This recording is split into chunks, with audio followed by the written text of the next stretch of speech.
தடவை வெற்றி பெற்று விட்டால் சரிங்களாண்ணா, கடவுள் புண்ணியத்தில் ஜெயிச்சிட்டோன்னா 4 வருஷம் இல்லை 5 வருஷம் வரைக்கும் கொடுங்க. இனிமேல் தேர்தலை சந்திக்கிறது இல்லை. ஆனமலையார் நல்லாறு திட்டம் நிறைவேறலைன்னா தேர்தலை சந்திக்கிறது இல்லை. என்ன நம்ம வந்து இதுக்கான நீங்களே அப்புறம் வந்து இல்லைங்க 99% நீங்கள் பண்ணி எல்லாத்தையும் சரி பண்ணிட்டீங்க, நல்லா பண்ணிட்டீங்க, நீங்கள்லாம் வந்து நிற்கணும், நீங்களே கூப்பிட்டா தான் இனிமேல் தேர்தலுக்கு வர்றது. ஐயா வாங்க, நீங்கள் எலெக்ஷனுக்கே வர வேண்டாம், நாங்கள் உங்களுக்கு ஓட்டு போட்டுருவோம். எனக்கு 2 கண்டிஷன். ஐயா எனக்கு இந்த இடத்த வாடகை கொடுங்க கவர்மெண்ட், ஒரு 25 வருஷம். ஓகே. 2வது கண்டிஷன், இதுலேருந்து நான் எடுக்கிற கரண்ட்டை ஒரு ரேட்டை போட்டு மற்ற எடுக்கிற ரேட்டை போட்டு தடையில்லாமல் எடுத்துக்குவேன் கவர்மெண்ட்டுக்கு அப்படின்னு எழுதி கொடுங்கன்றான். இந்த 2 தாங்க எழுதி கொடுத்தா அவன் எல்லா குப்பையும் உள்ளே போட்டால் கரண்ட்டாக இந்த பக்கம் போயிட்டே இருக்கு. பாரு, இதை கொடுக்கறதுக்கு அரசாங்கத்துக்கு ஏன் இல்லைன்னா இதை கொடுத்துட்டா வருமானம்.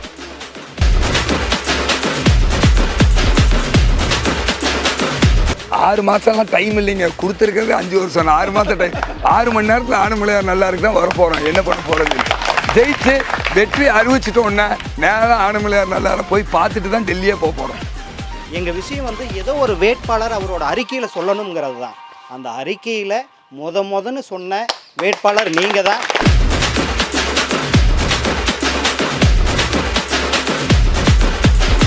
அனைவருக்கும் வணக்கம். அனைத்து விவசாயிகளையும் உடுமலை விவசாயிகள் பாதுகாப்பு சங்கம் சார்பாக வருக என்று வரவேற்கிறேன்.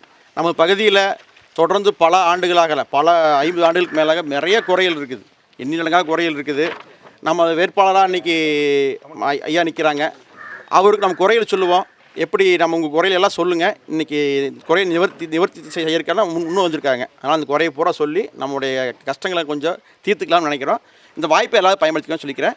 நன்றி. விவசாய பெருமக்களே, பெரியோர்களே, விவசாயம் உடுமலை விவசாயிகள் பாதுகாப்பு சங்கத்தை சார்ந்த தலைவர்களே, மூத்த விவசாய பெருமக்களே, முன்னோடிகளே, அனைவருக்கும் வணக்கத்தை தெரிவித்து கொண்டு, ஒரு 10 நாட்களுக்கு முன்னாடி நான் அண்ணனை பார்த்தேன். ஒரு ரோட்டில் வச்சு ஒரு 2 நிமிஷம் தான் பேசணும். உண்மையாலுமே மனதுக்கு எனக்கு ரொம்ப கஷ்டமாக இருந்துச்சு. பல இடத்துல என்னோடய தேர்தல் பிரச்சாரத்தில் கூட நீங்கள் கவனிச்சிருப்பீங்களான்னு தெரியல, உங்களோட விஷயத்தை நான் பேசியிருந்தேன். அவர் சொல்லும்போது ஒன்று, தண்ணி பிஏபி வாய்க்கால் பாசனம் உருவாகிற இடத்துல மலை அடிவாரத்தில் ஆரம்பம் இடமாக இருக்கக்கூடிய பகுதியில் அந்த காலத்தில் நிறையா தண்ணிகள்லாம் இருந்த காரணத்தினால எல்லாரும் வயலாகவும் நிறையா நெடும்பயிரான தென்னை மரத்தை வைத்து தென்னை மரமெல்லாம் பெருசாகிருச்சு. காலப்போக்கில் இந்த பிஏபி காங்கிரீட் வாய்க்கால் போட்டதுக்கப்புறம் அந்த பாசன வசதி அன்னைக்கு வந்து காலகட்டத்தில் தேவையில்லை. ஏன்னா சீப்பேஜ் நிறையா இருந்திருக்கும், தண்ணி ஏற்கனவே நிறையா இருந்திருக்கும். அதனால் பாசன வசதிகள் தேவையில்லைன்னு நிறைய மக்கள் இப்போ ஒரு காலத்தில் தண்ணி ஊற்றுன இடத்துலலாம் வாய்க்கால் வேண்டாம் அப்படின்ற சொல்லக்கூடிய சூழ்நிலை தான் இருந்துச்சு.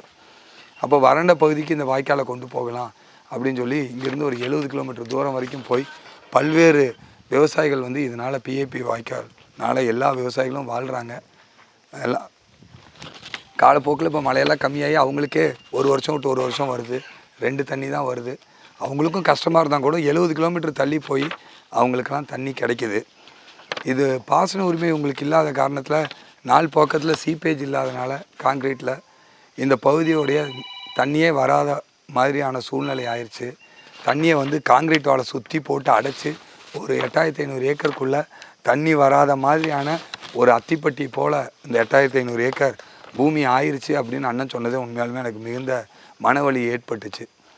உருவாகிற இடம், நாம் தண்ணியை கொடுக்குற இடம், நம்மக்கிட்டேருந்து தண்ணி போகிற இடம், நமக்கு விவசாயம் பண்ணுறதுக்கு தண்ணி இல்லை.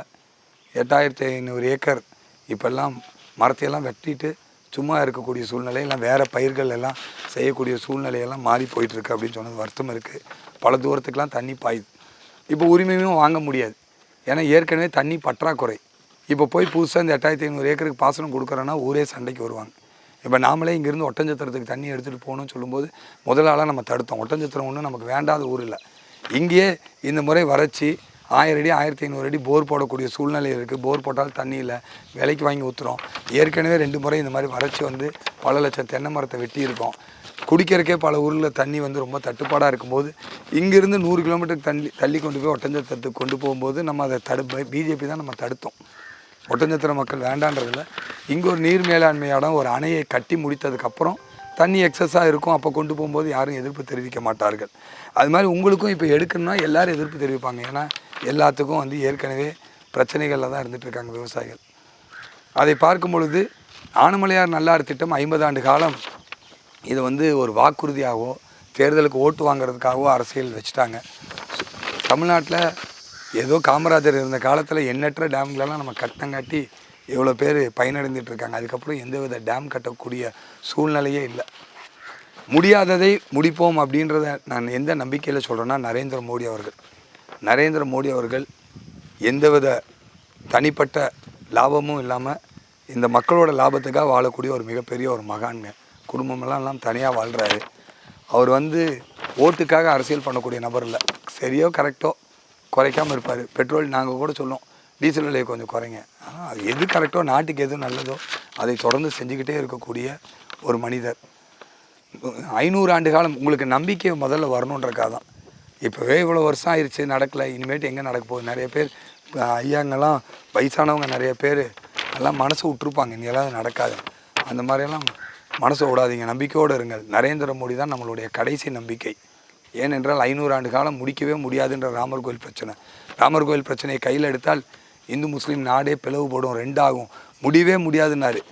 எந்தவித சலசலப்பும் இல்லாமல், சண்டை இல்லாமல், இஸ்லாமியர்களே சந்தோஷமாக இருக்கிற மாதிரி ராமர் கோயிலை கட்டி முடித்தார். 500 வருஷம் 25 தலைமுறையால் முடிக்காததை முடித்தார்.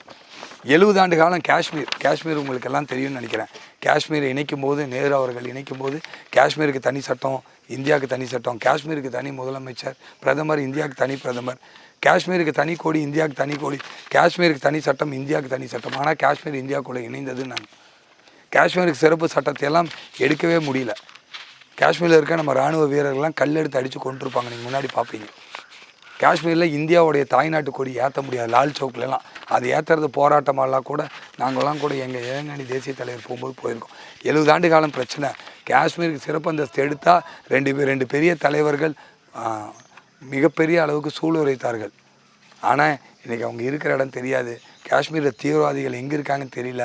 காஷ்மீர் ஒட்டுமொத்தமாக சுத்தம் பண்ணிட்டாங்க. காஷ்மீரில் சுற்றுலாத்தலம் இப்போ வளருது. காஷ்மீரில் நாமெல்லாம் போய் இப்போ இன்வெஸ்ட் பண்ணக்கூடிய சூழ்நிலை இருக்குது. காஷ்மீர் மக்கள் அன்போடு இருக்காங்க. காஷ்மீர் மிலிட்ரிக்கெலாம் எந்த பிரச்சனையும் இல்லை. 70 வருஷம் காஷ்மீர் சிறப்பு அந்தஸ்தை ரத்து செய்ய முடியாதுன்னு மோடி ரத்து செய்தார். வடகிழக்கு மாநிலங்கள்லாம் பிரிவினைவாதம் அதிகம் இருக்குது. மாநிலம் மலைவாழ் மக்கள் அங்கெல்லாம் நாங்கள் இந்தியா கூட இல்லை அப்படின்னு சொல்லுவாங்க. ஆனால் இன்றைக்கி மோடி வந்ததுக்கப்புறம் அந்த பிரச்சனையெல்லாம் முடித்து அவங்களாம் இந்தியாவுடைய ஒரு பாகம் என்று அவர்களெல்லாம் சந்தோஷப்படக்கூடிய சூழல் ஆக்கியிருக்கார். எனக்கு என்ன இருக்குன்னா, அவர் தான் கடைசி நம்பிக்கை. முடியாத பிரச்சனைகளை முடிக்க முடியும் என்ற கடைசி நம்பிக்கை நரேந்திர மோடி தான். அதனால் இந்த 5 ஆண்டுகளுக்குள்ளே 50 வருஷமாக முடிக்க முடியாததை நிச்சயமாக நரேந்திர மோடி முடிப்பார். தமிழகத்திலே ரொம்ப நாட்கள் கழித்து காமராஜருக்கு பிறகு மோடி அவர்களால் ஆனமலையார் நல்லாறு டேமை நிச்சயமாக கட்டப்படும்.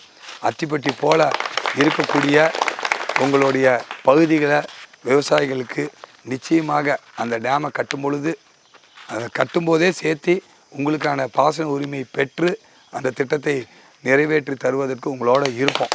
இது வந்து உங்கள்கிட்ட ஓட்டு வாங்கிறதுக்காகவோ நீங்கள்லாம் ஓட்டு போடணும் அப்படின்றதுக்கான எண்ணமாகவே இல்லை. மக்களுக்கு நிறையா பிரச்சனைகள் இருக்குது, கேட்குறக்கு ஆள் இல்லை. நம்ம வந்து மற்றவங்களுக்கெல்லாம் இது பிரச்சனை இல்லை, செய்தி தான். தேங்காய் 7 ரூபா 8 ரூபாய்க்கு விற்கிதுங்க ஐயா. எங்கள் குழந்தைங்கள்லாம் பொள்ளாச்சியிலேருந்து கோயம்புத்தூருக்கு போய் டீ சாப்பிட்டு, கோயம்புத்தூருக்கு போய் படம் பார்த்துட்டு வந்த சமுதாயம் இன்றைக்கி டீ சாப்பிடாமல் படம் பார்க்க முடியும். வெளியே போய் டீ சாப்பிட்டா 4 பேத்துக்கு பணம் கொடுக்குறதுக்கு பணம் இல்லையே. படம் பார்க்குறதுக்கு வெளியூரெல்லாம் போக முடியாத சூழ்நிலை. குழந்தைங்கள்லாம் கான்வெண்ட்டில் படித்த குழந்தைங்கள்லாம் கவர்மெண்ட் ஸ்கூலில் படிக்கக்கூடிய நிலைமை. விவசாயிகள் ஒன்று கூலி வேலைக்கு போனால் கூட டெய்லி 1000 ரூபா கிடைக்கும். விவசாயிகளுக்கு அதுவும் கூட கிடைக்காது. காலி பிராண்டி பாட்டில் 10 ரூபாய்க்கு விற்கிது. அந்த மாதிரி ஒரு நிலைமையில் நம்ம வாழ்கிறோம். இது மற்றவங்களுக்கெல்லாம் செய்தி தான். உங்களுக்கு ஒரு பெரிய வடு. கேரளாவில் பக்கத்தில் எல்லையோரத்தில் இருக்க கேரளாவில் ஒரு மரம் கல் இறக்குனா 800 ரூபா மாதத்துக்கு கிடைக்கிது. தமிழ்நாட்டில் வருஷம் பூரா சேர்ந்து 800 ரூபா கிடைக்காது. கிடைக்குங்களா? தென்னை மரம் கிடைக்காது. வருஷத்துக்கு 800 ரூபா கிடைக்காது. 10 8 அந்த பக்கம் இருக்கிற கேரளாவுக்கு மாதத்துக்கு 800 ரூபா கிடைக்குது. ஏன்னா டாஸ்மார்க்கை ஒழிக்கிறது இல்லை. டாஸ்மார்க்கை வந்து பார்த்திங்கன்னா என்ன சொல்கிறாங்க, எல்லாம் பெரிய பெரிய முதலாளிகள், திமுகவுடைய தலைவர்கள், அமைச்சர்கள் பிராண்டி கம்பெனி வச்சுருக்காங்க. டாஸ்மார்க் நடக்குது. 2 கட்சியுமே டாஸ்மார்க் ஒழிக்கலையே. எடப்பாடி அவர்கள் ஆட்சியில் 5 ஆண்டுகள் இருந்தால் டாஸ்மார்க் ஒழிச்சிட்டு கல்ல இருக்கிறதுக்கு அனுமதி பெற்று தந்திருக்கலாம். இந்த மண்ணை சேர்ந்தவர், இந்த மக்களுடைய வழியை தெரிந்தவர், விவசாயியோட வழியை தெரிந்தவர், தென்னை விவசாயிகள் படும் கஷ்டத்தை தெரிந்தவர் பண்ணியிருக்கலாம். 5 ஆண்டுகள் பண்ணலையே. எல்லாரும் 2 கட்சிக்கும் பங்கு இருக்குது. இந்த பிராண்டி தயாரிக்கிற கம்பெனிக்காரன் இருக்கானுங்க, 2 கட்சிக்கும் பணத்தை கொடுக்க போகிறான், அவ்வளோதான்.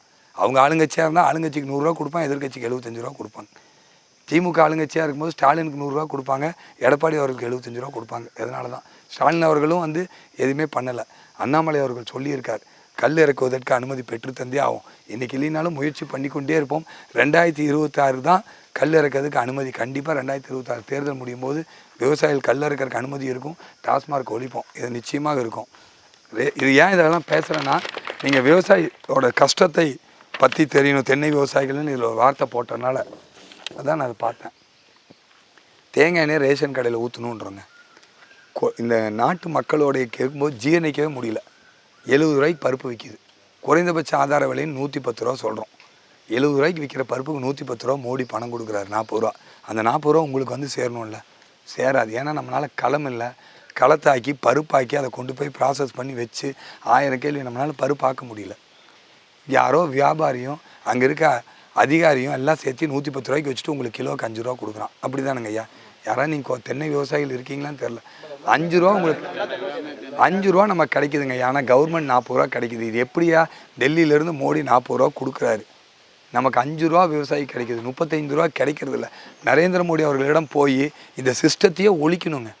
அட்லீஸ்ட் தென்னை விவசாயிகளுக்கு பணத்தையாக நேரடியாக கொடுங்க. வாங்கலினால அவங்க மார்க்கெட்லேயே 70 ரூபாய்க்கு விற்றுட்டு போகிறாங்க. 110 ரூபா 40 ரூபா இருக்கா? இதை விற்று ஐயா விற்கிறாரு. ஐயாவுக்கு வந்து ஒரு 4000 ரூபா கிடைக்குதுன்னு வைங்களேன். 4000 ரூபா ஐயா கொடுக்குறேன்னு கொடுத்து ஐயாவுக்கு 500 ரூபா போகுது, 3500 ரூபா எவனோ திருடுறான். அதுக்கு ஐயாவுக்கு நேரடியாக கொள்முதலும் பண்ணாத ஒன்றும் பண்ணாத ஐயாவுக்கு நேரடியாக 4000 கொடுக்கணும். கரெக்டாக இல்லைங்களா? யாராச்சும் எடுக்கிறாங்க. கண்டிப்பாக நரேந்திர மோடி அவர்கள் காதில் இது எட்டுனா நிச்சயமாக இந்த சிஸ்டத்தை தடுப்பார். இதை ஜீர்ணிக்கவே முடியல. அதுக்கப்புறம் என்ன? 70 ரூபாய் 110 ரூபாய்க்கு வாங்கி வச்ச நம்ம கவர்மெண்ட் பணம், நம்ம பணம் ஏலம் விட்டால் 68 ரூபாய்க்கு போகுது. 68 ரூபாய்க்கு ஏலம் எடுத்தவன் சாக்கை மாற்றி மறுபடியும் கொண்டு வந்து 110 ரூபாய்க்கு விற்கிறான். இது எப்படி? இது ஜீரணிக்கவே முடிய மாட்டேங்குது. இது ஜீரணமே பண்ண முடியல. கண்ணில் தண்ணி வருது. அதனால என்ன சொல்கிறோம், திருப்பி ஏலத்துக்கு இது ஓடக்கூடாது. அட்லீஸ்ட் எண்ணெய் ஆட்டுட்டும் கவர்மெண்ட்டு. 68 ரூபாய்க்கு எண்ணெய் ஆட்டினா 1.5 மடங்கு 105 ரூபா ஆகும். பாமாயில் நீ 100 ரூபா கொடுத்து வாங்குற. எங்கேயோ வெளிநாட்டுக்காரனுக்கு காசு போகுது. இங்கே இருக்க விவசாயிக்கு இந்த ஆட்டி நம்ம என்ன சொன்னோம் இந்த தடவை, ஆட்டி 105 ரூபாய்க்கு தமிழ்நாட்டுக்கு கொடுக்குறோம். ரேஷன் கடையில் தமிழ்நாடு அரசு ஒத்துக்குச்சுன்னா நாங்கள் ஏலத்துக்கு கூடல ஆட்டி கொடுக்குறோன்னு சொன்னாங்க. ஐயா ஒத்துக்கணுமா ஒத்துக்கக்கூடாதா? எங்கேயோ இருக்கக்கூடிய பாமாயில் நீ வாங்குற 10% கமிஷனுக்காக இதை இங்கே விவசாயிகிட்ட வாங்கியிருந்தீங்கன்னா மறுபடியும் நீங்கள் புது தேங்காவை கொண்டு போய் கொள்முதல்னாச்சு வைக்கலாம். இப்போ ஒரே தேங்காவை மாற்றி மாற்றி மாற்றி மாற்றி வச்சு நம்ம வாழ்க்கை வீணாகுது. இவங்க ரேஷன் கடைக்கு எடுத்தாலும் எடுக்காட்டியும் தேங்காய் எண்ணெய் ஆட்டை வச்சே ஆகும். தேங்காய் எண்ணெய் ஆட்டி இந்தியா முழுவதும் மலிவு விலையில் பாரத் தேங்காய் எண்ணெயை ரோட எல்லா கடையிலையும் விற்கிறோம். தாய்ப்பாலை விட அதிக சத்து இருக்குது. பாமாயில் கொடுத்துட்ருக்கான். தேங்காய் எண்ணெயை கொடுக்குறதுக்கு என்ன சத்துங்க? எல்லாத்தையும் ஆட்டி டிஸ்கவுண்ட் போட்டு இந்தியா பூரா இருக்க ரேஷன் கடையில் மோடி அவர்களிடம் கேட்டு தேங்காய் எண்ணெயை கொடுத்தே ஆகணும். நாமளே இனிமேட்டு ஏலம் விடக்கூடாதுங்க.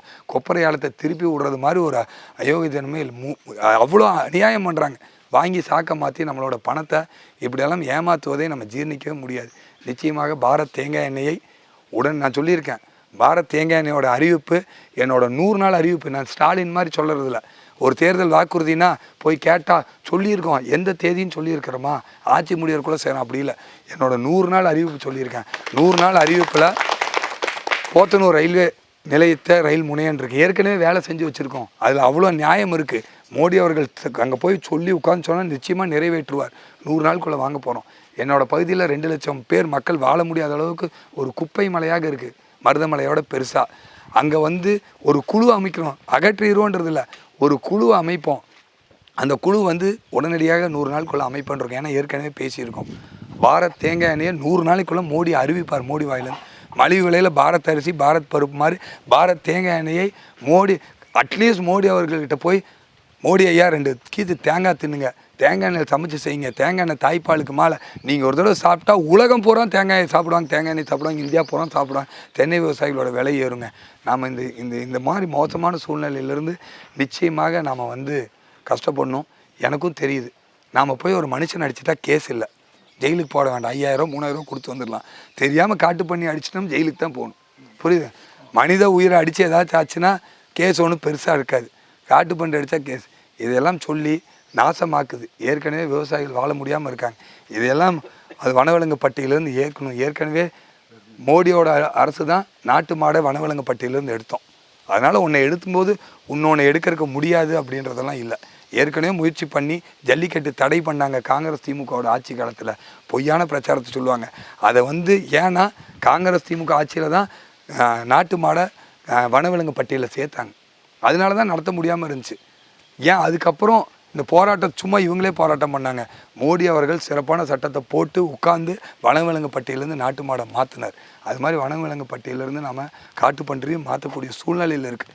பல நாளில் நான் சொல்லியிருக்கோம், இங்கிருந்து டெல்லி போய் உட்கார்ந்து சில திட்டங்கள் எல்லாம் நரேந்திர மோடி வாசல்லையே உட்காந்து கூட, அந்த பர்டிகுலர் அமைச்சர் வாசல்லையே உட்காந்துட்டு கூட நீங்கள் கொடுத்தீங்கன்னா தான் திருப்பி ஊருக்கு போவோம், இந்த ஊருக்கு வருவேன்னு சொல்லினாச்சும் உட்காந்து பல திட்டங்களை உங்களுக்காக பெற்றுத்தருவோம்.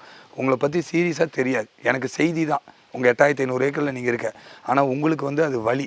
அதனால் நீங்கள் என்னெல்லாம் சொல்லணும்னு நினைக்கிறீங்களோ நீங்கள் சொல்லுங்கள். நிச்சயமாக உங்களோட ஒருவனாக உங்கள் வழியை உணர்ந்து இந்த வழிக்கு போன எம்பி மாதிரி, அதுக்கு முன்னாடி எம்பி மாதிரி தேர்தல் வந்துட்டு போனதாக விடாமல் இதுக்குள்ள நம்ம ஒரு குழு போடலாம். நீங்கள் டெல்லி வாங்க, ஜெயிச்சா நம்ம வீட்டிலே நீங்கள் தங்குங்க. நம்ம அதெல்லாம் முடிக்கிறதுக்கான அத்தனை வேலைகளும் உளமாற சத்தியமாக சொல்கிறேன். நீங்கள் எதாவது சொல்லணுன்னா நீங்கள் சொல்லுங்கள். ஓட்டு வாங்கினாலும் வாங்க போகிறவங்ககிட்ட நீங்கள் கேள்வியெல்லாம் கேட்கணும். கரெக்டு தானுங்க? நாம் விவசாயிகள் இவ்வளோ பேர்த்த ஓட்டு போட்டு நாம் தான் ஜனநாயகத்தோட எஜமானன்றோம். அவங்க எம்எல்ஏ ஆனதுக்கப்புறம் எம்பி ஆனதுக்கப்புறம் நாம் ஏதோ சாதாரணமாக போய் நின்றுட்டு அவங்கள எம்பி ஆக்குனதே நாமன்றது நீங்கள் நம்மெல்லாம் கர்வமாக இருக்கணும்.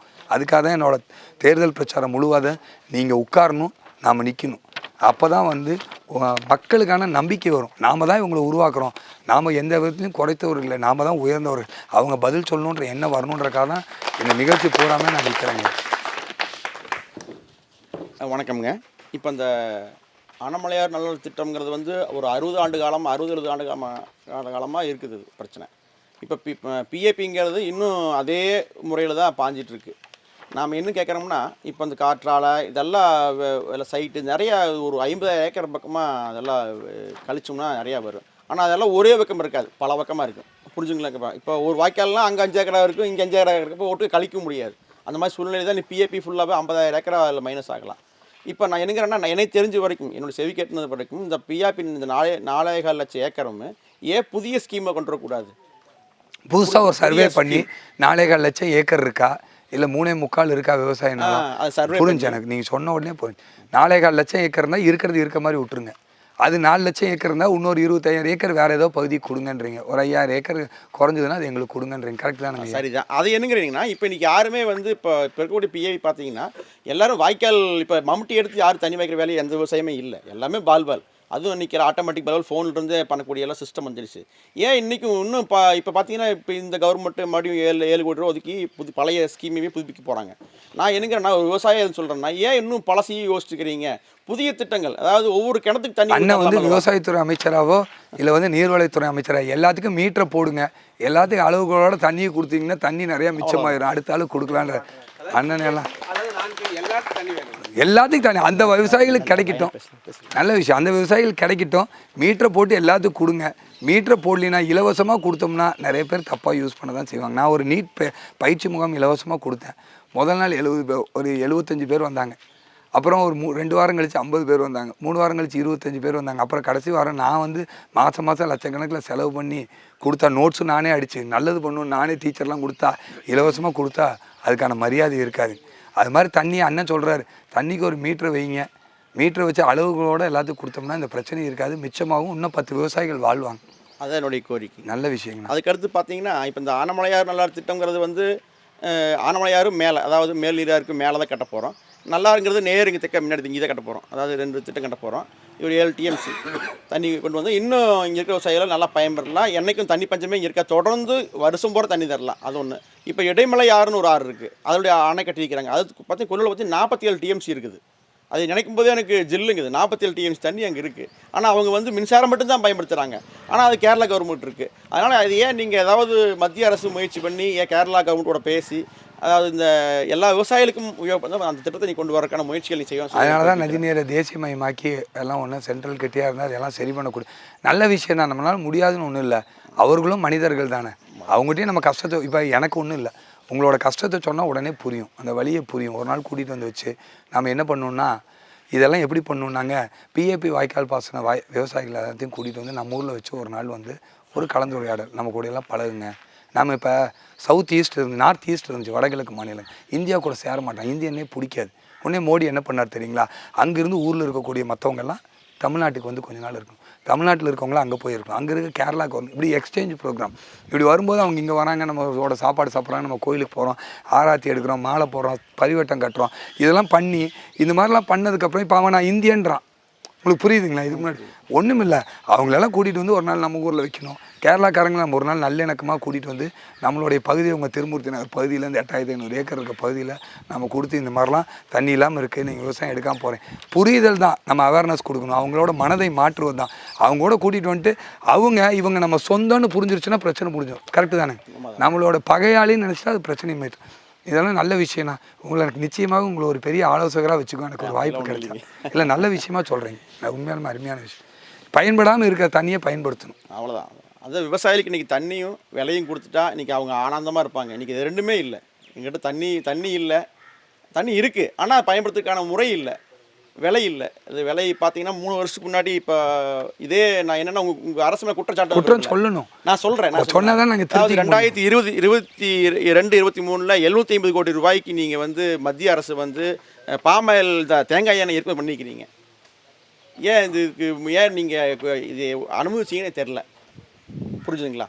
2022, 23ஆம் ஆண்டு வெளிநாட்டிலிருந்து தேங்காய் விவசாயிகள் இங்கே இத்தனை பேர் இருக்கும்போது இந்த தேங்காய் எண்ணெயை வெளிநாட்டிலேருந்து ஏற்பாடு பண்ணிக்கிறீங்க. இது மாதிரி திட்டங்களை அடுத்த முறை நீ கொண்டு வரக்கூடாதுன்னு எனக்கு கோரிக்கை. ஏன்னா விவசாயி கஷ்டப்படுறாங்கல்லங்க. உண்மையால் கஷ்டம் தான், அதை போய் பேசணும். ஆனால் இப்போ இருக்க அண்ணாமலை மாநில தலைவர், நீங்கள் புரிஞ்சுக்கோங்க, டெல்லியில் இருந்து எதை பண்ணினாலும் சரி என்று சொல்லக்கூடிய தலைவர் அண்ணாமலை இல்லை. கர்நாடகா ஏதாச்சும் அங்கே வந்து காவேரி தட்டுதுன்னா தஞ்சாவூரில் உட்காந்து பேசுகிறார். அங்கே சொல்வது எல்லாம் சரின்றதில்ல, இந்த மண்ணுக்கும் இந்த மக்களுக்கும் எது கரெக்டோ அதுக்காக தான் நம்ம போகிறோம்.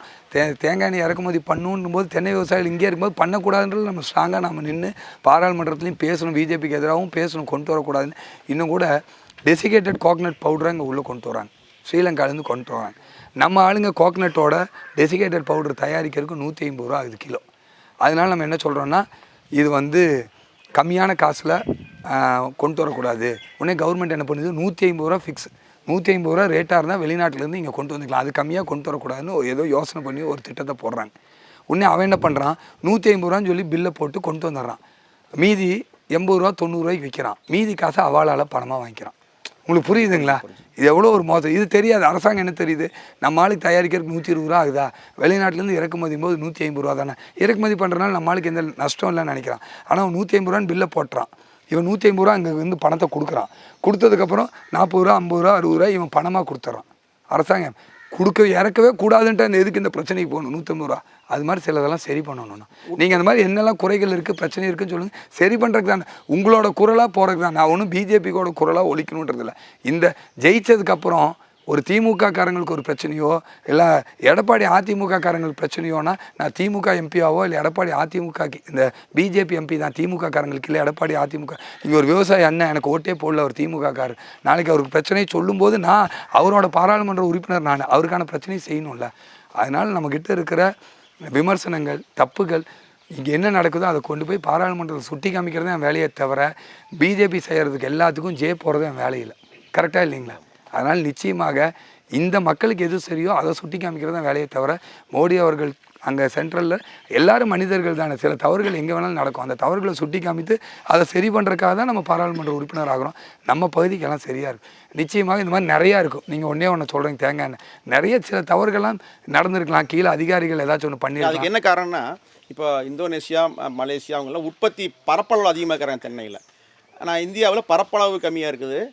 கேரளாவில் தான் இப்போ பரப்பளவு அதிகமாக இருந்தாங்க. இப்போ தமிழ்நாட்டில் பரப்பளவு கம்மி தான், ஆனால் உற்பத்தி திறன் அதிகம். புரிஞ்சுங்களா? உற்பத்தி திறன்னா ஒரு தேங்காய் ஒரு மரத்துக்கு தேங்காய் எண்ணிக்கை அதிகம். அதை வந்து மத்திய அரசுக்கு முறையாக நீங்கள் தெரிவிச்சிங்கன்னா தான் தேங்காய் தமிழ்நாட்டில் இவ்வளோ தேங்காய் விளையுது அப்படிங்கிற அந்த புரியுது. தமிழ்நாடு அரசே 6000 ஏதோ போட்டாங்க. ஆமாம், இப்போதான் 9 தெரியாமல் கம்மியாக கொடுத்துட்டாங்க. தெரியாதுல்ல, இதை போய் சொல்லி கொடுக்கணும். இல்லை எவ்வளோ காய் இங்கே உழுவுதுன்றதே தெரியாமல் ஒரு அறிக்கையை கொடுத்துட்டா அப்புறம் இந்த மாதிரி தான் கொப்பரை கொள்முதலே ரொம்ப கம்மியாக 216 கிலோ என்னமோ கொள்முதல் பண்ணால் நமக்கு என்ன ஒர்க் அவுட் ஆகும்? அதுவும் தனித்தனியாக பிரித்து 400 கிலோவாக கேட்டிருக்கிறோம். அதுக்கு உண்டான வழியை நீங்கள் பண்ணணும் ஹெக்டேருக்கு. ரெண்டாவதுன்னா இந்த இப்போ இனிமேலாவது இறக்குமதியை கொஞ்சம் குறைச்சி உள்நாட்டில் உற்பத்தியை பண்ணணும், நீங்கள் கண்டிப்பாக பண்ணணும். ரெண்டாவது இது உற்பத்தி திறன் அதிகமுள்ள தமிழ்நாட்டை நீங்கள் மத்திய அரசு கொண்டு போய் சேர்க்கணும். தமிழ்நாட்டில் உற்பத்தி திறனில் அதிகமாக இருக்குது, உள்ள இந்திய அளவில் உற்பத்தி திறனில் தமிழ்நாடு அதிகமாக இருக்குது. கேரளா வந்து பரப்பளவு அதிகமாக இருந்தது, இப்போல்லாம் குறைஞ்சி தமிழ்நாடு தான் தேங்காய் உற்பத்தியில் அதிகமான திறன் பெற்றிருக்குது. அதை கண்டிப்பாக நீ பண்ணித்தரணும்னு நாங்கள் கேட்குறோம். மோடி அவர்கள் எஃபிஓ அதுக்காக தான் உருவாக்குறாங்க. யாரோ ஒரு முதலாளி வந்து விவசாய பொருளிலிருந்து வந்து வேல்யூ அடிஷன் ஏதோ ஒரு முதலாளி பண்ணி சம்பாதித்துட்டு போகக்கூடாது. ஒரு 300 விவசாயிகள் 500 நீங்களே 300 பேர் இருக்கீங்க. நீங்கள் எஃபிஓ ஆரம்பிச்சிருக்கீங்களா இல்லையா? எஃபிஓ இருக்குது. அந்த மாதிரி எஃபிஓவை ஆக்கப்பூர்வமாக செய்யணுங்க. எஃபிஓ ஆரம்பிக்கிறாங்க, மோடி பெரிய சிந்தனையில் ஆரம்பிக்கிறாங்க. அங்கே போய் எஃபிஓ ஆரம்பிச்சுட்டு பூ விற்கிறது, உரம் வாங்கிட்டு வந்து விற்கிறது என்னங்க லாபம்? ஒரு பெரிய மாற்றம். இந்த எஃபிஓ வந்து மிகப்பெரிய 1000 கோடி ரூபா டேர்ன் ஓவர் பண்ணுதியா அப்படின்ற எஃபிஓவை நம்ம உருவாக்கணும். தேங்காயெல்லாம் களத்தெல்லாம் பெருசாக போட்டு நாமளே தேங்காயை வாங்கி நாமளே கொப்பரையாக்கி நாம் கொண்டு போய் வைக்கணும். வியாபாரி வைக்க விடக்கூடாது.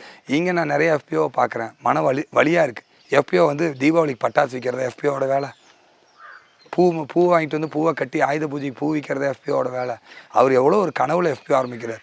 300 விவசாயிகள், விவசாய பொருள் வருது. அந்த விவசாய பொருளை நீங்கள் வியாபாரிகளாக மாறணும். அதுக்கு தானே எஃபிஓ. அது உண்மையாலுமே அது மாதிரி 10,000 எஃபிஓ உருவாக்கணும்னு நினைக்கிறார். பெரிய அளவில் நாம் இங்கே எஃபிஓவை மாற்றுறோன்னா நம்ம பெரிய அளவில் நீங்கள் தொழில் பண்ணுங்கள், அதுக்கு நம்ம லோன் வாங்குகிறோம், அதுக்கு இன்வெஸ்ட் பண்ணுறோம், அதுக்கு உதவிகளாக நம்மளால் முடியலனா கூட பெரிய பெரிய தொழில் பண்ணுறவங்களால கொஞ்சம் விவசாயிகளுக்காக உதவி பண்ணுங்கன்னு சொல்லி உதவி பண்ண வைக்கிறோம். நாம் எல்லாம் விவசாய சங்கங்கள். இப்போ உடுமலை விவசாய பாதுகாப்பு சங்கம் ஒரு 10,000 கோடி ரூபா டேர்ன் ஓவர் பண்ணுற கம்பெனியாக மாற்றணும். அதுதான் நம்ம கனவாக இருக்கும். சரிங்களா? அப்போ இங்கே இருக்கக்கூடிய ஒவ்வொரு விவசாயிகளும் ஒரு பெரிய தொழிலதிபராக மாறணும். விவசாயம் மட்டும் பண்ணால் இனிமேட்டு முன்னேற முடியாது. உலக கூட போட்டி இருக்குது. ஒவ்வொரு விவசாயம் விவசாய சார்ந்த தொழிலதிபர்களாக மாறணும். காயர் ஃபேக்ட்ரி எப்படி வந்துச்சு? காயர் ஃபேக்ட்ரி வந்தங்காட்டி தான் அவன் காரில் போகிறான். வெறும் தோப்பு வச்சுருந்தா காரில் போக முடியுமா? ஒரு விவசாயி நீங்கள் எல்லோரும் தொழிலதிபர்களாக மாறணும். உங்கள் விவசாயி சார்ந்த பொருட்களை நம்ம பண்ணணும், அதை லாபகரமாக பண்ணணும், அதுக்கு சப்சிடி நிறையா வாங்கணும், வாங்குறதுக்கு நிறையா ஃபார்மாலிட்டிஸ் எல்லாம் ஈஸியாக பண்ணணும். அது மாதிரிலாம் எதிர்காலத்தில் கண்டிப்பாக பண்ணலாங்க. சரி. ரெண்டாவது பார்த்தீங்கன்னா இந்த நாங்கள் கடைசியாக இந்த காட்டு பண்ணி பற்றி நீங்கள் சொன்னீங்க. அது இப்போ காட்டில் இல்லைங்க, காட்டு பண்ணி எல்லாம் ஊருக்குள்ளே தான் இருக்குது.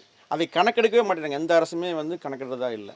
அதை சரியாக முறையில் கணக்கெடுத்தா தான் எந்த பண்ணி காட்டுக்கு போகுது, எந்த பண்ணி இங்கேயே வாழுதுங்கிறத கணக்கெடுக்கிறத நாங்கள் வலியுறுத்தியே இருக்கிறோம். தொடர்ந்து இது யாரும் பண்ணலை. அதை தொடர்ந்து வலியுறுத்தி அதை எடுத்தால் மட்டும்தான் எது மலையில் வாழுது, எது வனத்தில் வாழாமல் எது வந்து காட்டில் வாழுதுங்கிறத கணக்கெடுத்து சரியாக பண்ணாதான் அதையை வந்து நீங்கள் கருத்தில் பண்ணுற மாதிரி ஒரு திட்டம் கொண்டு வரணும். அது ஒன்றும் எந்த கவர்மெண்ட்டும் பண்ண மாட்டேங்கிறாங்க. அதுக்கு நான் முயற்சி பண்ணணும். ஏன்னா வனவிலங்கு பட்டியல் இருக்குது. அதையே மலையலுக்கு பண்ணியும் கூட வனவிலங்கு பட்டியல் தான் கூட இந்த வாழ்கிற பண்ணியை வனவிலங்கு பட்டியல் எடுக்கிற முயற்சி கண்டிப்பாக நீங்கள் பண்ணணும். பண்ணுற சொல்லிக்கிறீங்க, கண்டிப்பாக நீங்கள் பண்ணணும். அதுக்கு நான் நீங்கள் அன்றைக்கே சொன்னீங்க, நிறைய பேர் என்ஜிஓ வந்துடுறாங்க, பீட்டா அது மாதிரி ஏதோ ஒன்று வந்துக்கிட்டு பண்ணிகளை காப்பாற்றுறோன்னு சொல்லி மனுஷங்க நம்ம செத்துட்ருக்கோம். அதுக்கான வழிவகை எல்லாமே நிச்சயமாக பண்ணலாம். சரி. அப்புறம் இங்கே பார்த்தீங்கன்னா இங்கே எல்லா ஆறுமே கிழக்கு நோக்கி போகுது. எங்கள் பகுதியில் பார்த்தீங்கன்னா அந்த பாலாறு டேமிலிருந்து மேற்கு நோக்கி போகுது. அதுலேயும் டேம் கட்டுறதுக்கப்புறம் தண்ணி இல்லை. அதான் வறட்சி காரணம் எங்களுக்கு முக்கிய ஒரு காரணம். அதுவும் ஒரு காரணம் தான். எல்லாத்தையும் தண்ணி போகும். இப்போ ஆலயத்தில் பார்த்தீங்கன்னா தண்ணி போயிட்டே இருக்குது. ஏன்னா உங்களுக்கு கேரளா தரபடி 7 TMS தண்ணி அதில் தான் தர்றான். அது தரும்போது என்னன்னா தண்ணி எப்பவுமே போயிட்டுருக்கு, நல்லா செழிப்பாக இருக்குது. ஆனால் இதில் அப்படி இல்லைங்க. இங்கே டேம் கட்டினாலும் தண்ணி ஆற்றுல வர்றதில்லை. அதனால் இந்த ஆறு காஞ்சலா மாதிரி தான் இருக்குது. அந்த வறண்டு போச்சு. அது என்னென்னா மழை காலங்களில் மட்டும் தண்ணி வரும். அதுக்கு தடுப்பணை கட்டணும். அது கேரளாவோட ரைபீரியன் ரைட்ஸ் இருக்கிறனால அந்த தடுப்பணை கட்டுறதுக்கு அவங்க அப்ஜெக்ஷன் பண்ணுறாங்க. அது கடைநிலையில் இருக்கக்கூடிய விவசாயிகள் கடைசி இருக்கக்கூடிய வந்து ரைபீரியன் ரைட்ஸ் வந்து பேசும். அதனால் அதுக்கு உண்டான முயற்சியில் 2 கவர்மெண்ட் பேசி தடுப்பணை கட்டுறதுக்கு ஒரு தடுப்பணை இன்னைக்கு மாமா அவங்க கட்டினாங்க. ரொம்ப ஒரு பெரிய முயற்சியை வந்து பண்ணி கொடுத்தாரு. பெரிய விஷயம் அது. நான் பார்த்தேன் வர வழியில் ஒரு தடுப்பணை நன்றி சொல்லலாம். அதுக்கு அவர் பெரிய முயற்சி பண்ணாரு. அதே பெரிய அவர் போராட்டத்தில் பண்ணி கொடுத்தாரு. எப்படி கட்ட விட்டாங்க? அது பெரிய போராட்டம். அது ஒரு பெரிய கதை சொல்லலாம். இப்போ என்ன பண்ணுறாங்கன்னா பிரிட்ஜ் எல்லாம் இருக்குல்லங்க, பிரிட்ஜை ஒட்டி அதை ஒரு தடுப்பணை மாதிரி கட்டுறாங்க அங்கங்கே. இப்போ அப்படி தான் பண்ணுறாங்க. பிரிட்ஜுக்கு ஸ்டெபிலிட்டி வேணும், ஒரு பாலம் இருந்தால் பாலத்துக்கு பாதுகாப்பு வேணும் அப்படின்னா நம்ம கொஞ்சம் அதிக பாலத்தை போட்டு பாலத்துக்கு நம்ம வந்து ஸ்டெபிலிட்டி பண்ணுற மாதிரி அங்கங்கே அப்படி பண்ணுறது தான் இப்போ முடியுது. ஏன்னா எல்லாருமே பிரச்சனை பண்ணுறாங்க, கடைநிலையில் இருக்க விவசாயிகள்லாம் கட்டக்கூடாதுன்றாங்க. அதனால் கொஞ்சம் பாலங்கள்லாம் வர இடத்துலலாம் கொஞ்சம் பெரிய அணை போல் நம்ம வந்து பாலத்தை ஸ்ட்ரென்த் பண்ணுறதுக்காக ஒரு அணை போல் நம்ம கட்டணும். இது வந்து எங்களுக்கு அடுத்து இன்னும் வாக்குறுதி வரக்கூடாதுங்கிறது தான் நாங்கள் எதிர்பார்க்கிறோம். நீங்கள் இந்த ஒரு தடவை ஓட்டு போட வேண்டாண்ணா. நாங்கள் செஞ்சதுக்கப்புறம் அடுத்த தடவை ஓட்டு போடுங்க. ஓட்டுக்காக இதை வந்து நான் உங்கள்கிட்ட கேட்கல. இந்த தடவை நீங்கள் போட வேண்டாம். ஓட்டு நாங்கள் செய்யணும், அடுத்த தடவை நீங்கள் போடுங்க. நீங்கள் ஓட்டு போடுங்கன்றக்காக நான் வந்து இது கேட்கல. உங்களோட பிரச்சனை ஈவேரா பெரியாருக்கு வந்து வைக்கம் வீரருங்கிற ஒரு பேர் இருக்குது. ஏன்னா அந்த ஊருக்கு போகாமலே ஜெயிச்சிருக்காருங்க. உங்களுக்கு வந்து நாங்கள் வந்து வளைவட்டி வீரர்னு வைக்கணும். அதுக்காக நீங்க இங்க வந்து மோடி அவர்களுக்கு ஓட்டு கேட்கறதுக்கு இங்க வரவே வேண்டாம். நீங்க மோடி அவர்களுக்கு வைக்கீங்க. கண்டிப்பாக பண்ணி தரோம். எங்களுக்கு வந்து இங்கே எங்களுக்கு எம்பி நீங்கள் தானுங்க, நாங்கள் உங்கள் இடத்த வைக்க முடியும். அதே மாதிரி ஒரு வேட்பாளராக நீங்கள் வந்து வெள்ளலூர் குப்பை கிடங்குக்கு என்ன ஒரு அழுத்தத்தோடு நீங்கள் வந்து ஒரு வாக்குறுதி கொடுத்தீங்களோ அதே மாதிரி நீங்கள் வந்து நல்லா ஸ்கீமுக்கும் வந்துட்டு நீங்கள் ஒரு வாக்குறுதி கொடுத்துருக்கீங்க. கரெக்டாக ஆனமலையார் நல்லார் திட்டத்தை நிச்சயமாக நிறைவேற்றுன்னு என் கத்தி என் தொண்டை போயிடுச்சு. இல்லை எனக்கு என்ன வெள்ளலூரில் வந்து 4 வருஷத்தில் நான் என்னோட பதவியை ரிசைன் பண்ணேன்னு சொல்லியிருக்கிறீங்க. ஆமாங்க, அதே அது மாதிரி வந்து நீங்கள் எங்களுக்கும் கொடுக்கணும். ஆனமலையார் நல்லார் திட்டம் சரிங்க. ஏன்னா இது வந்து 8500 ஏக்கர் அளவுங்க 8,50,000 வாக்கு. சரி ஒன்றே ஒன்று வெள்ளகோயில் உங்களுக்காக நீங்கள் இப்படி கேட்டனால என்ன சொல்கிறேன்னா, வெள்ளலூர் குப்பை கிடங்கு தீர்வை 1 வருஷம் 2 வருஷத்தில் எடுத்துருவேன். உங்களுக்கு புரியுதுங்களா? அது ஒன்றுமே இல்லைண்ணா, அதெல்லாம் கேட்டால் நீங்கள் கண்ணில் தண்ணி கொடுத்துருவீங்க. வெள்ளலூர் குப்பை பெரிய மலையாக இருக்குது, அதை வந்து பல ஆயிரக்கணக்கான கோடி அது தங்க முட்டிடுறது. 2 அரசியல் கட்சி தலைவர்களும் அதிமுக எடப்பாடி பயங்கர கோடிக்கணக்கில் சம்பாரிச்சிட்டாங்க, திமுக சம்பாதிக்கிறாங்க. ஒன்றும் இல்லை, ஒரு 100 லோடு வந்து 1000 லோடுன்னு கணக்கு எடுக்கிறது. குப்பை ஒன்றையுமே பிரிக்கிறது இல்லை. குப்பை பிரிக்கிறதுக்கு எவ்வளோ செலவாகும்? ஒரு லாரிக்கு 10-20,000 ஆகுமா? பிரிக்கிறதுக்கு செலவு கணக்கு எழுதி பிரிக்காமையே கொண்டு வந்து போட்டுறது. அப்படியே மலையாக இருக்குது. இதை வந்து பணம் விளையாடக்கூடிய மலையாக இது இருக்குது. புரியுதுங்களா? ஒரு கம்பெனிக்காரங்க என்னை வந்து பார்க்குறாங்க, என்ன சொல்கிறாங்கன்னா, இதுக்கு கோடியாக கவர்மெண்ட் செலவு பண்ணுது, நான் அதை செலவு பண்ணாமல் நான் சரி பண்ணுறேன்றான். பணமே கவர்மெண்ட் கொடுக்காம நான் சரி பண்ணுறேன்னு சொல்கிறான். அவன் எது எவ்வளோ ஈஸியாக இருக்குது. நான் சொன்ன மாதிரி என்ன இதில் பல 100 கோடி ரூபா செலவு பண்ணுறேன், நீ செலவு பண்ணாமல் நீ எப்படி குப்பை? ஒன்றும் இல்லைனா எனக்கு 2 கண்டிஷன். ஐயா, எனக்கு இந்த இடத்த வாடகை கொடுங்க கவர்மெண்ட் ஒரு 25 வருஷம், ஓகே. 2வது கண்டிஷன், இதுலேருந்து நான் எடுக்கிற கரண்ட்டை ஒரு ரேட்டை போட்டு, மற்ற எடுக்கிற ரேட்டை போட்டு தடையில்லாமல் எடுத்துக்குவேன் கவர்மெண்ட்டுக்கு அப்படின்னு எழுதி கொடுங்கன்றான். இந்த 2 தாங்க எழுதி கொடுத்தா அவன் எல்லா குப்பையும் உள்ளே போட்டால் கரண்ட்டாக இந்த பக்கம் போயிட்டே இருக்கு. ஃபார் இதை கொடுக்கறதுக்கு அரசாங்கத்துக்கு ஏன் இல்லைன்னா இதை கொடுத்துட்டா வருமானம்? இது எவ்வளோ ஒரு இது இந்த எப்படி என்ன மாதிரி ஒரு நாட்டில் நம்ம வாழ்ந்துட்டுருக்கோம் பாருங்க, நம்ம வாழ்ந்துட்டுருக்கேன். அது மாதிரி பிரச்சனைங்க ஐயா. அதனால் வந்துட்டா இந்த திட்டத்தை இங்கே கொண்டு வந்து நாமளே சரி பண்ண போகிறோம். ஒரு 1000 கோடி ரூபா மின்சாரம் எடுக்கக்கூடிய இந்த குப்பையை மாற்றி கொட்டலினாலும் மின்சாரம் எடுக்கிற பிளான்ட்டை போட்டால் சரி, அது 1 வருஷம் 2 வருஷத்தில் நடக்குன்றனால ஆணித்தனமாக 4 வருஷம் சொன்னோம். இது ஆனமலையார் நல்லார் திட்டன்றது 1 வருஷம் 2 வருஷத்தில் 4 வருஷத்தில் என்னோட முடிய போகிற காலகட்டத்தில் முடிச்சிடலான்ட்டு இருக்கும்போது என்னை நீங்கள் ராஜினாமா பண்ண சொன்னீங்க, நல்லா இருக்காது. இந்த தடவை வெற்றி பெற்று விட்டால் சரிங்களாண்ணா, கடவுள் புண்ணியத்தில் ஜெயிச்சிட்டோன்னா 4 வருஷம் இல்லை 5 வருஷம் வரைக்கும் கொடுங்க. இனிமேல் தேர்தலை சந்திக்கிறது இல்லை. ஆனமலையார் நல்லார் திட்டம் நிறைவேறலைன்னா தேர்தலை சந்திக்கிறது இல்லை. ஏன்னா நம்ம வந்து இதுக்கான நீங்களே அப்புறம் வந்து இல்லைங்க 99% நீங்கள் பண்ணி எல்லாத்தையும் சரி பண்ணிட்டீங்க, நல்லா பண்ணிட்டீங்க, நீங்கள்லாம் வந்து நிற்கணும், நீங்களே கூப்பிட்டா தான் இனிமேல் தேர்தலுக்கு வர்றது. ஐயா வாங்க, நீங்கள் எலெக்ஷனுக்கே வர வேண்டாம், நாங்கள் உங்களுக்கு ஓட்டு போட்டுருவோம். அதே மாதிரி இது உண்மையாலுமே இங்கே வந்து உங்கள்கிட்ட ஓட்டு கேட்குறக்கா வரல. எனக்கு இன்றைக்கி எத்தனை வேலை இருக்குது, என்னோட கடைசி தேர்தல். இன்றைக்கி ஓட்டுக்காக வந்திருந்தால் உங்கள் 100 பேர்த்துக்கிட்ட உட்காந்து நான் எங்கேருந்து வரேன் தெரியுங்களா, வந்து இங்கே உட்காந்து போகணும், ஓட்டுக்காக வரல. அவர் சொல்லும்போது எனக்கு மிகப்பெரிய ஒரு வழி இருந்துச்சு. எங்கள் ஊர்லேருந்து தண்ணி போகுது, எங்கள் ஊருக்கு தண்ணி இல்லாமல் இருக்குங்க, 70 கிலோமீட்டருக்கு அந்த பக்கம் தண்ணி போகுதுன்னாரு.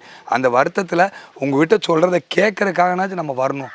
செய்கிறானோ இல்லையோ, முதல்ல நம்மளுடைய குறைகளை நம்மளுடைய பிரச்சனைகளை கேட்கறதுக்குனாச்சும் ஒருத்தங்க வந்து கேட்டு போனாங்கன்னா உங்களுக்கு ஒரு சின்ன நம்பிக்கை துளிரும், இது நிச்சயமாக நடக்கணும். அதுக்காக தான் வந்தேன்னா. விவசாயிகள் சொன்னேன், அதாவது எல்லாரும் பரிமாறுறோம், பட்டினி இருக்கிறேன், வந்தவன் சாப்பிட்டு போகிறேன், அதை தான் நான் சிரிச்சாங்க. உண்மை அதுதான். சாப்பிட முடியாது, பரிமாறுறவன் சாப்பிட முடியாது, அவன் பரிமாறிட்டு இருக்கிறான் பசியோட. ஆனால் அவனால் முடியல. வரவங்களாம் ஆனந்தமாக சாப்பிட்டு நாங்கள் தண்ணி பக்கத்தில் பார்த்துக்கிட்டே இருக்கிறோம், அள்ளி குடிக்க முடியல. இதுதான் நீங்கள் சொன்னது பாருங்க, எவ்வளோ ஒரு நிமிஷம் சொல்லிட்டீங்க, பரிமாறிட்டோம் வெடி. ஆனால் எங்களுக்கு சோறு இல்லை, வந்த எல்லாத்துக்கும் சோறு போட்டோம். ஆமாம், ரொம்ப இதாங்கய்யா. ஆனால் இல்லை நீங்கள் கேளுங்க ஐயா, நீ இது வந்து 4 வருஷத்துலன்றதை இன்னொரு வருஷம் எனக்கு டைமை சேர்த்து கொடுங்க. வெள்ளலூர் குப்பை கிடங்குனா 1 வருஷம் 2 வருஷத்தில் முடிச்சிடும். அதனால நம்பிக்கையாக 4 வருஷம் சொன்னேன்.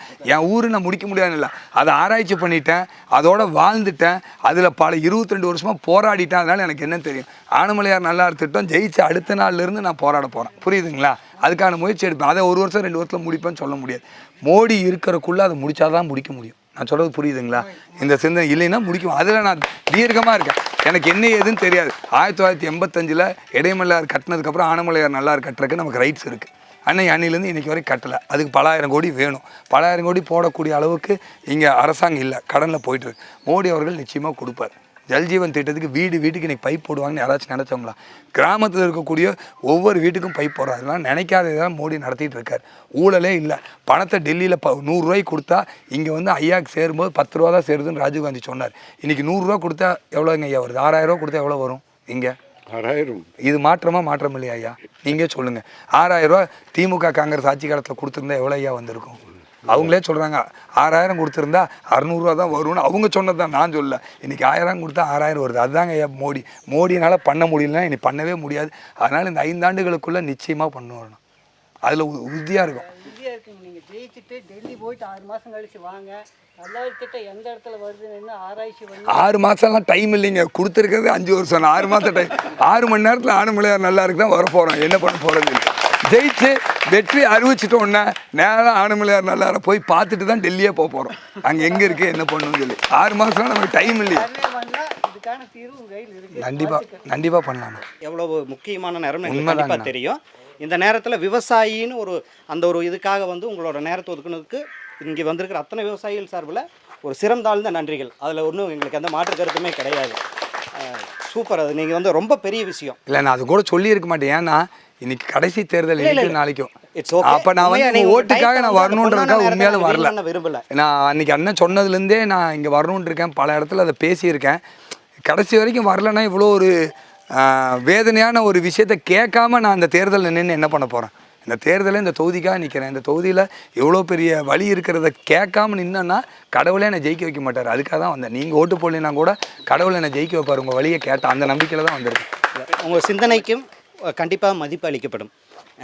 உங்களோட இந்த முயற்சிக்கும் மதிப்பு அளிக்கப்படும். அதில் ஒன்றும் பிரச்சனை இல்லைங்க. நான் என்ன கேட்குறேன்னா ஒரே ஒரு விஷயம். நீங்கள் சொல்லும்போது என்னென்னா நான் ஜெயிச்சு போனா நீங்கள் பொது வாழ்க்கைக்கு வந்துட்டீங்க. வெற்றி தோல்வி பெருசே அல்ல. நீங்கள் என்ன பொதுவான இருக்கிற பிரச்சனையும் அதை பாருங்கள். அவ்வளோதான். ஆனால் அண்ணன் சொன்ன மாதிரி 22 வருஷமாக நம்ம இல்லாமல் தான் குப்பை கிடங்கு பார்த்தோம். கனிமவள கடத்தலை யாருமே தடுக்கலை. 10,000 பேர்த்த கூப்பிட்டு தடுத்தோம். பல கேஸ் வாங்கி ஜெயிலுக்கு போயிருக்காங்க. இது வரைக்கும் ஒரு 100 வண்டியை ரோட்டில் போய் தடுத்து நிறுத்தி ஒரு வண்டி கேஸ் போடுறதுக்கு 8 மணி நேரம் ஆக்குவானுங்க. நம்மளையெல்லாம் டயர்ட் ஆக்குறதுக்கு. ஒரு வண்டி நம்ம கல் போய் நின்று தனியாக போனால் அடித்து கொண்டு போட்டு போயிடுவாங்க. ஆளை கூட்டிகிட்டு போய் நிறுத்தி வெடி நின்று 8 மணி நேரம் கழிச்சு ஒரு கேஸ் போடுவோம். ஏன் நான் சொல்லியிருக்கேன் 50,000 ஃபைனை கட்டிக்கலாம். அவனுக்கு என்ன தெரியும் நான் சொல்கிறானுங்க, 50,000 கட்டு ஃபைனை. வண்டி போகுது. நமக்கு நான் என்ன நினச்சேன், முட்டாள்தனமாக 8 வண்டியை பிடிச்சி ஃபைன் போடுறது. நாளையிலேருந்து எவனும் வரமாட்டான்னு நினச்சிக்கிறது. 8 வண்டிக்கு ஃபைன் போட்டோம். ஏன்னா அதுக்கு மேலே போடவே முடியாது. அவன் என்ன சொல்கிறான், 1000 லோடு போகுது, வருமானம் 1 கோடி, 8 லோடுக்கு 4 லட்சம் தானே. எவனுக்கெல்லாம் வண்டி மாட்டுதோ அந்த 4 லட்சத்தை அவனே கொடுத்துறது. நாம் பைத்தியக்காரனாட்டு போய் 8 மணி நேரம் நின்று இந்த வண்டியை பிடிச்சி கொடுத்துட்டே இருக்கிறது. இன்றைக்கி ஃபைன் போட்டான், இந்த வண்டிக்காரன் நாளையிலேருந்து வரமாட்டான்னு நினைக்கிறது. அவனுக்கு ஒன்றுமே இல்லை. அவன் தான் டெய்லி 1 கோடி சம்பாதிக்கிறான். இந்த 1 கோடி எவன் வண்டியெல்லாம் இன்றைக்கி பிஜேபிக்காரன் பிடிச்சிருக்கானோ அதுக்கு பணத்தை இவனே கட்டிக்கிறது. நான் இந்த விஷயம் தெரியாமல் டெய்லியும் போய் 8 மணி நேரம் வேலை போல போட்டு நிறுத்தி தடுத்துக்கிட்டே இருக்கிறது. அது மாதிரிங்க பொறுப்பில் இல்லைனாலும் இதெல்லாம் பண்ணிட்டு தான் இருக்கோம். நிச்சயமான இதுக்கான இங்கே இல்லைனாலும் மோடி அங்கே ஜெயிச்சிருவார், அங்கே தான் இருப்பார். நாம் போய் அங்கே உட்காந்து இந்த ஆனமலையார் நல்லா திட்டத்தை நிறைவேற்றக்காக முயற்சி. மதிப்பிற்குரிய பாராளுமன்ற உறுப்பினரின் ஏற்பாளராக பாரதிய ஜனதா கட்சி சார்பாக வந்திருக்கும் உயர் திரு வசந்தராஜன் அவர்களே, மற்றமுள்ள அனைத்து விவசாய பெருங்குடி மக்களே, உங்களுக்கெல்லாம் முதலில் வணக்கத்தையும் நன்றியும் தெரிவித்துக் கொள்கிறேன். இப்படி ஒரு கூட்டம் நான் இப்போ கேட்டேன், சந்திக்கவே முடியாது. எனக்கு சொன்ன தகவல் சுங்கார் மடக்கிலிருந்து சொன்னாங்க. அண்ணா நகரில் என் சிஸ்டர் வீட்டில் தான் அந்த விருந்து கூட அந்த சாப்பாடு கூட அங்கே பண்ணீங்க. சந்திக்கவே முடியாது. ஏன்னா வடநாட்டிலேருந்து யாரோ ஒருத்தர் வந்துகிட்டே இருக்காங்க. அவங்களோட ட்ராவல் பண்ணுறதுக்கே சரியாக இருக்குது. நம்மளையெல்லாம் பார்த்துட்டு இருக்க முடியாத நிலைமை தான். இருந்தபோதிலும் எங்களுக்கெல்லாம் மதிப்பளித்து நீங்கள் இங்கே வந்திருக்கீங்க. நான் அதிக நேரம் உங்களுக்கு பேசி நேரத்தை வீணடிக்க விரும்பலை. ஏன்னா சொன்ன தகவல் அத்தனையும் நீங்களே புரிஞ்சு அதை பேசிட்டீங்க. அதனால் இப்போ இருக்கிற பிஏபி ஸ்கீமை பொறுத்தவரை அது 60 வருஷத்துக்கு முன்னே பண்ண ஸ்கீமு. அந்த ஸ்கீமில் இன்றைக்கி நிறைய விடுபட்டு போன பகுதிகள் இருக்குது. அதையெல்லாம் புதிதாக ஆயக்கட்டில் சேர்த்தக்கூடிய இன்க்ளூட் பண்ணக்கூடியதுக்கு பார்த்து காண்டூர் இருக்கிற இடத்துல கொடுக்கணும். அதே மாதிரி இந்த 8500ங்கிறது அப்போல்லாம் மானாவாரி இருந்தது. இப்போ பார்த்தீங்கன்னா முழுமையாக எல்லாம் தென்னைமரம் ஆகிடுச்சு. இதுக்கு ஒரு தனியாக ஒரு ஸ்கீம் கேட்ட மாதிரி போட்டு கொடுக்கணும். மற்றபடி அப்புறம் ஊழலற்ற ஆட்சியை கொண்டு வர்றதுக்கு மோடி ஐயா போன்றவர்கள் இருக்கும்போது எல்லாம் உங்களை வச்சு எல்லா காரியங்களும் நாங்கள் செய்துக்கணும்னு நினைக்கிறோம். நன்றியும் விடைபெறுகிறோம். நன்றி.